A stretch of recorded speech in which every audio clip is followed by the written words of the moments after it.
Hello, I'm the business and political editor here at Berkeley Squares, and I'm at QEH Bristol to interview Thangam Debbonaire, MP for Bristol West. Let's go and see what she has to say.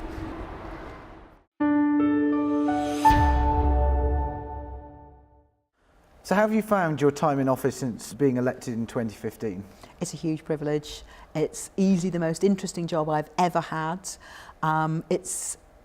It's fascinating the different ways that it stretches your mind and your emotions and your intellect. But most of all, it's a huge honour just to serve 120,000 people and to try to do your best to represent them in Parliament. What do you do to inform your constituents of the good work you're sort of doing within your constituency? So I blog regularly. I usually get 2 or 3 blogs out a week if I can. I have Facebook posts for those that follow me on Facebook. I tweet. I do regular media work. I have good relationships with local journalists, and I try and make sure that there's something about me in local media most weeks if I can. I have a regular column in the Bristol Post, and I get covered on the online magazines such as Bristol 24/7. So what's your main goal for Bristol? So one objective that you want to complete by the time of 2020, what would you? I would like to have helped crack Bristol's housing crisis. So we have thousands of people on a waiting list for the numbers of houses, which is a handful. People who deserve and need a home and who can't get one. But we also have people in the private rented sector who are struggling with high rents. And we have a problem with a load of sites that aren't being built on. But I have to say, by working with the councillors and the mayor, I feel like we're actually going to make some progress on that one. I've also got a role in Parliament, so there are certain legislative changes that would really help the mayor and the councillors. Yeah. So that's one. And I'm going to cheat and give you another one, which is I would like there to be clean air to breathe in Bristol. Okay. The centre of Bristol is hugely polluted, but I've leafleted about it, I petitioned about it, and I've worked with the mayor and the councillors on it, and I think we're going to make progress. And the latest news on that is that last week in ministerial questions, I secured a meeting with the Minister, Therese Coffey, who is responsible for air pollution. She's agreed to meet with me and the other Bristol MPs and mayor to hopefully what I wanted to do is agree that we can have a clean air zone in Bristol. I think that the residence parking zones have, in parts of the city, really helped with a problem that needed solving. But on their own, what they did was they created a lot of frustration and some backlash. And that's really unhelpful for those of us who really do want to bring about clean air in Bristol, which I'm pretty sure is at heart most people. Now, I think that's shows up one of the things that I mentioned when I said I want to see Therese Coffey about getting a clean air zone. It's to give powers and funding, and that was the problem with the congestion parking zone, is it didn't deal adequately with the problems of lack of public transport and lack of places to, ways to cycle safely, for instance. I'm a cyclist, I cycled here today, but there were places where my journey was quite frankly treacherous. And I'm pretty brave, but I don't expect everyone to be able to take that degree of risk. And also some people just physically can't do it. They need better alternatives. We don't have that sort of system yet. Just to break up the interview a little bit, we've got a little game for you. We'd like to call it Top Trump, or just sort of a word association on it. Go on. So if I say apple, you say... Pear. Okay, if I say Labour, you say... MP. If I say Scottish Nationalist Party, you say... Independence. If I say EU, you say... Remain. If I say US President, you say... Well, as of this morning, I have to say the current president is the 44th president of the USA, and that's President Barack Obama. If I say Corbyn, you say... Leader of the Labour Party.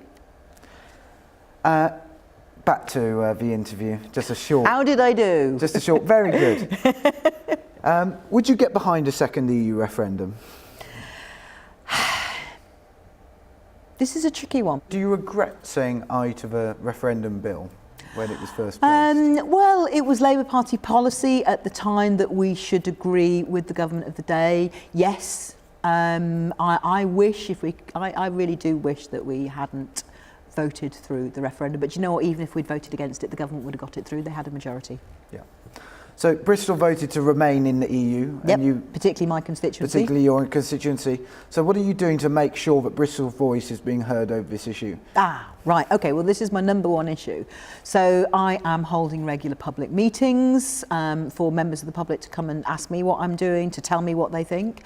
I'm visiting and keeping in touch with, by email and phone as well as visits, all the major institutions, businesses, universities, creative industries, the tech industry, the aerospace industry, University of Bristol, the hospital, all of these different bits of how our city works, to keep on top of how they either are already being affected by the potential of Brexit or could be. I'm making sure that I'm in touch with the mayor and the councillors, and we're working on a strategy to let people know what's going on and keep people informed, but also work out what we need to be campaigning for. What do you think about the newly elected replacement for Obama, Donald Trump?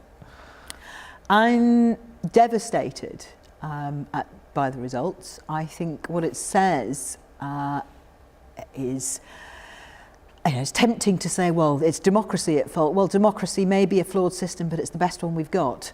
And I still believe in democracy. I still think that's important, even when it gets you a result that you didn't want. But as a consequence of that result, I am really sad, because it feels, from the language that he's used in his presidential campaign, as though America's going to be turning inwards. And I think, just as I regret the European referendum decision in this country, countries turning inwards are not going to do well in the 21st century. I was also deeply saddened that I haven't yet been able to see a female president of the United States of America. It was a great source of pride and pleasure to see that people of colour, children of colour, need never again think that you can't be a person of colour and be a leader.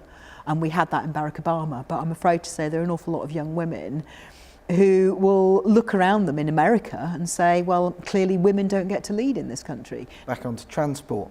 So First have just announced a rise in their bus fares. Yep.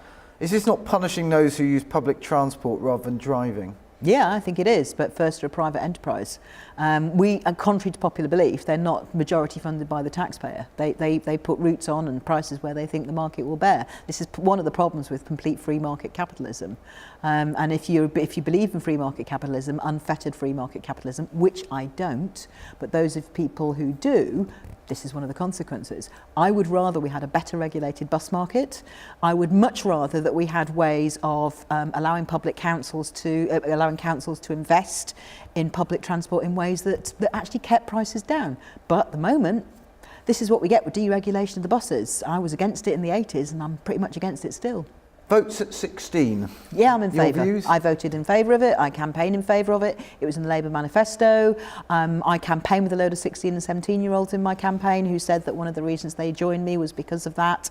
And I'm still in favour of it. And I think the EU referendum result tells us, if nothing else, that we should have had 16 and 17-year-olds voting in that referendum, because they apparently, according to opinion polls for 16 and 17-year-olds, they would have voted majority to remain. And obviously I'd have preferred that. So recently you've had some very nasty and vindictive tweets which were aimed at you.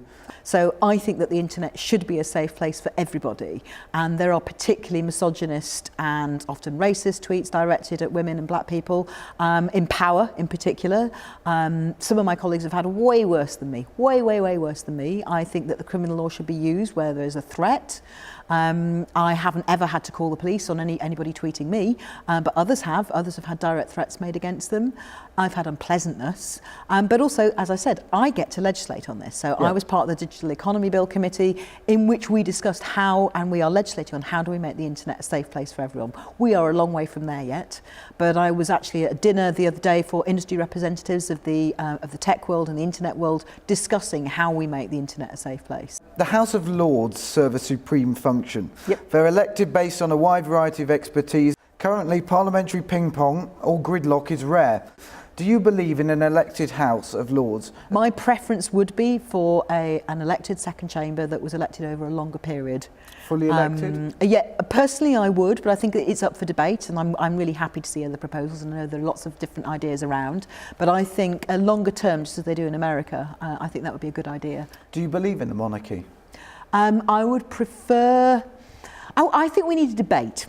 I think that's where I'd like us to be. I think it's time that this country actually had a debate about what do we think a head of state should do? What's it for? Because times have changed hugely since Britain had an empire. I'd like us to be overhauling all sorts of aspects of the Constitution. Brilliant. Thank you very much for talking to me today. You're welcome. That was great. Thank you.